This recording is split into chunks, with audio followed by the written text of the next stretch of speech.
So I've been a consumer hobby 3D printer for quite some time. Well, what does that mean? That means that all I make are things like this, models that sit on my shelves, models that I enjoy painting, things that I will make that I won't sell, that I will keep, that I don't do anything under a business guise, or I don't do anything other than that. Okay, I might have made some useful things for me, but nothing that I've sold or nothing that I'm willing to sell. So that's me as a consumer. And I suspect an awful lot of you out there are exactly the same.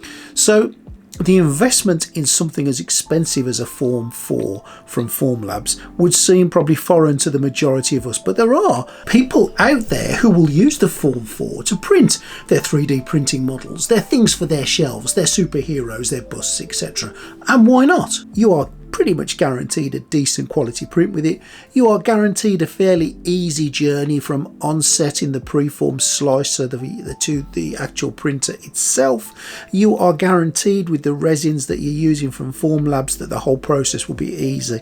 It's very much a Hay Gears approach in that the resins are locked in, the resins are subsidiary, the printer does its own thing, it knows all the settings, and you get a really good result. That I get that completely. It makes life really, really easy. The problem is a lot of consumers will not pay the money for the Form 4 because it's far above pretty much anything else on the market at the moment, especially if you're looking at the hobbyist consumer in mind. But the question is this: can it do it? Can it make really nice models, and how hard is it to do it, and what are they like at the end? Do they meet up to the requirements of the hobbyist? In other words, if you bought a £400 printer, are they as good as that, or are they better? Is the process easier? Is the process more simple? Well, let's talk about that today. What I want to do today is just take a model that I've just got hold of. This is the Man Spider model from ATV Digital Solutions. It's a brilliant model, but I want to make this on the Form 4. I don't want to make this on a Uniformation. I don't want to make this on a Hay Gears. I want to make it on an Elegoo. I want to make it on the Form 4, and I want to see how easy the process is from start to finish, to see if the process was enjoyable and smooth. So join me on this and see what you think. I'm not trying to change your mind on the Form 4. I'm just trying to show you why lots of people are coming to me and saying, well, I use a Form 4 for my hobbyist and I absolutely love this machine. Let's have a look through it. Stay tuned.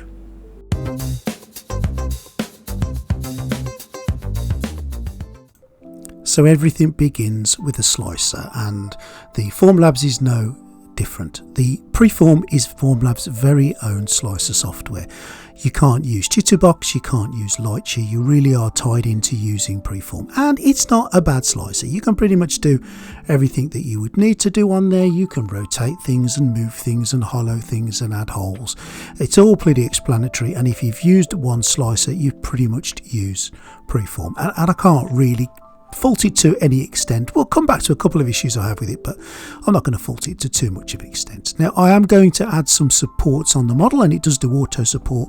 The only thing I would say with the supports is if you use the out of the box supports, they tend to be really aggressive. So I turned down a couple of things. The touch point density I turned down to 0.5, and the touch point size I turned down to 0.4. This just reduces the number of them, and it also reduces the size of the point that touches the models. I've just found it easier to get it off that way. If you keep it at their standard settings, getting the supports off was a bit of a nightmare. So no real dramas, we've changed it and it works well. Now, auto supporting is what I'm going to use, and it does take a little bit of time to auto support, so I've just sped it up a little bit just so you can see it. But again, same with pretty much every other slicer that you're going to use and you're going to see. And when you're finished, if you see any red lines around your model, it probably just means that they're overlapping. So like with other slicers, just move your files around a little bit again, just to make sure that nothing is overlapping, and you're ready for the slicing stage.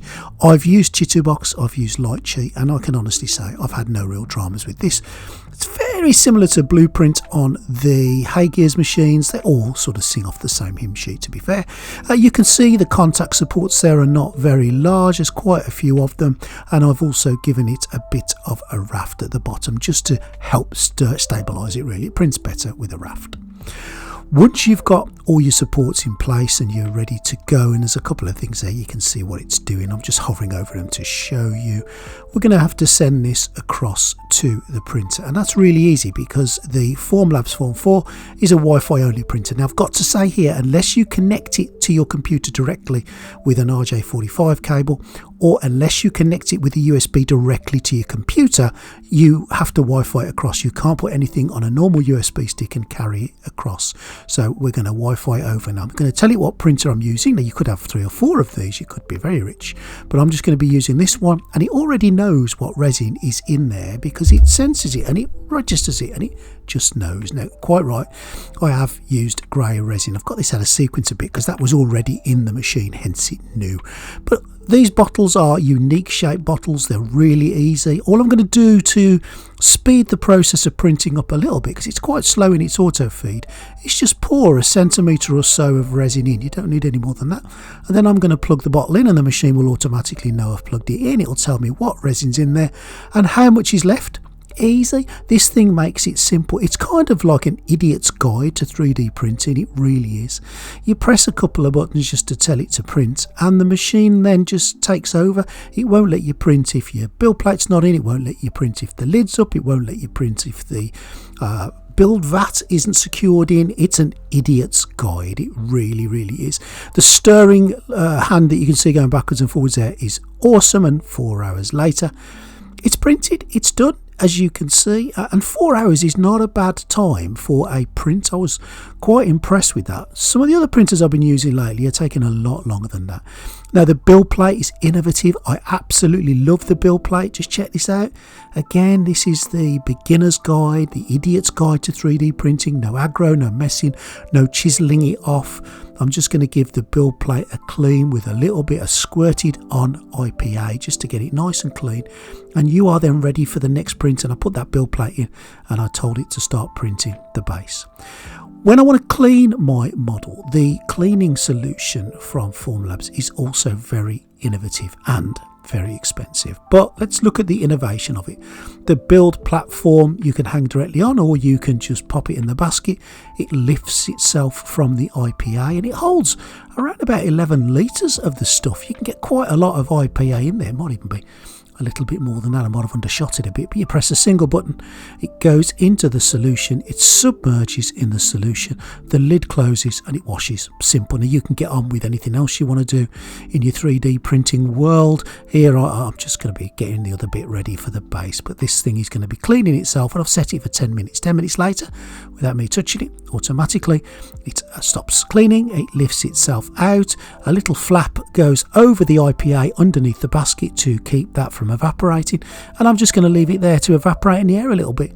The basket comes out and I'm going to get the things off and pop them on my cleaning station. Now those supports are on there and they still are fairly sturdy, shall we say. It's probably one of the most sturdiest support settings that I've seen on a 3D printer, but it does the job and it supports. And to get them off, just heat them up with a hairdryer or a heat gun and they will come off, and they will come off really, really well without leaving too much of a divot behind. And that's one bit done, and I'm just going to get everything else off. As I say, even with the settings toned down a little bit, they are a little bit tricky to get off, but they've done their job. They've supported the model and they've held it on there. I've seen better supports, and I'm going to mention Hay Gears here because I think their supports are absolutely top notch, but this does the job and does it well, and it's not really rocket science, is it? We're getting these supports off with just a little bit of heat and they're coming off nicely. Again, what's been left behind on the model, I'm not looking at huge divots and dents and marks and pits. I'm looking at a relatively clean and ready to go print. Now on this model I'm not going to do any sanding, I'm not going to do any grinding, I'm not going to do anything like that. I'm just going to print it straight out of the box, if you like. As soon as the supports are off, I'm going to paint it all up from there just to show you the quality that you can get. Now I know that's not ideal. Ideally I should be sanding bits down, I should be filing bits down, but I'm not going to. Second part has printed. This is the base, and I wanted to show you this bit because this comes in 2 halves and I want to show you the tolerance of how it fits together. Now I've printed it in a certain way so that the edges that touch together aren't going to be on the build surface, and as you can see that popping off is wonderful.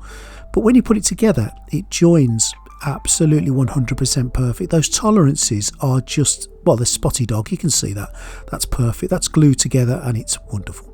The curing station that comes with the machine, it's a very, very expensive 405 nanometer curing station.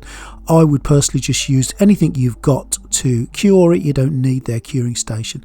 And let's have a closer look of what you've got. This is straight off the printer, supports off, no cleanup at all. Look at the detail on that. You've got little hairs, you've got little intricacies, you've got all the webbing. It is absolutely gorgeous. There's the head again. You know, I've done no cleanup on this whatsoever. I could probably do a tiny bit just to get rid of a couple of nodules here and there, but I think you'll agree with me that the quality is there. This is a 4K 50 nanometer machine and it's doing a grand job. I want to show you another tolerance here. There's one of the hands that holds his arm in place and that just fitted on. An absolute dream, and oh, it's beautiful. Away we go. Job is a good one. What more can I say? This thing will definitely print to a high quality and a high detail. You are just paying a lot of money for the privilege. Is it any better than the Hay gears? Is it any better than Uniformation? I don't think it's any better at all, but it certainly makes printing a simple one-click almost process. Now I want to show you the end result here, and I just want to reiterate again. It's off the printer, supports removed, primed and painted. I haven't done any sanding, no finishing, anything at all. Now there's a couple of areas just like at the top of his bottom there that could have done with a bit of sanding, but I wanted to do this just to show you the quality that it comes off the printer like. This is exactly what it happens. And if you are not too sure about 3D printing, maybe you're getting into the hobby and maybe the cost of the printer and the cost of the resins are not an issue for you, then you can see that this will do not just business products, this will also do the hobby sort of industry stuff. This will make your models and make your bits and pieces that you want. Is it any better than what I've seen produced on the Hay gears? Is it any better than what I've seen on the GK3 Ultra or the Saturn? No, I wouldn't say it is. It's a 4K screen as opposed to the 12 and 16Ks that you're getting these days. But the quality, I don't think you can tell the difference in K. I think you just can't see it. It's a 50 micron machine at 4K. And I think it does a great job for the hobbyist. It's just that bloody price. I guess it's a no-brainer. The Form 4 can easily print models that you're going to use to paint and put on your shelves. It can do them at high quality, it can do them with relative speed, and it can do them with accuracy. It's proved that to me on a print after print after print basis. And again, just using ManSpider as an example, you've seen how well it's printed that. It's a high detail model, there's lots of small bits in there. There's also parts that need to join together, and it's done that really, really well. The tolerances are there, the base fitted together absolutely perfectly. All the arms went into the body perfectly. Everything fitted perfectly together. The other thing to mention with this model is I haven't sanded it. I haven't filed it. I haven't done anything like that. I've literally just printed it, removed the supports and painted it, and I did that for a reason. I wanted to show you the quality that you're getting if you don't do any of that. Now ideally there's little bits on there that could have been filed off or sanded off, but I didn't do it for a reason. I wanted to show you the guts and all approach and what you get for your money, and it's an awful lot of money. As you know, this printer is many thousands of pounds to buy. I'll put it on the screen here, the current prices.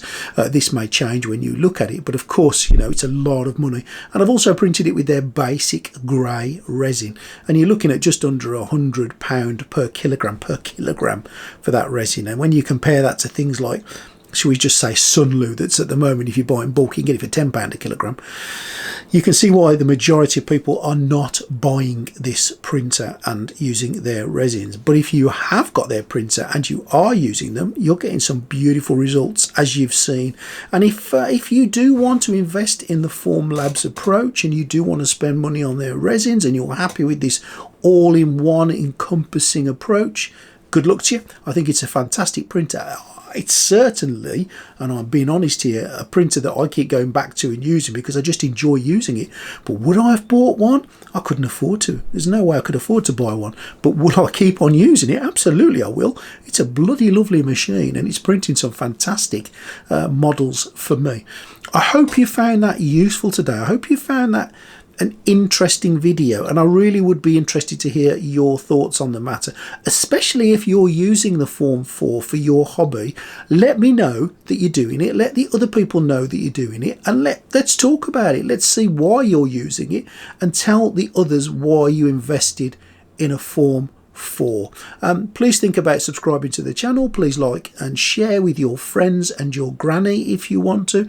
And we have got a Greedy 3D Patreon. Very soon I should be getting another file for you guys. It's from Corvinus Creations, their latest.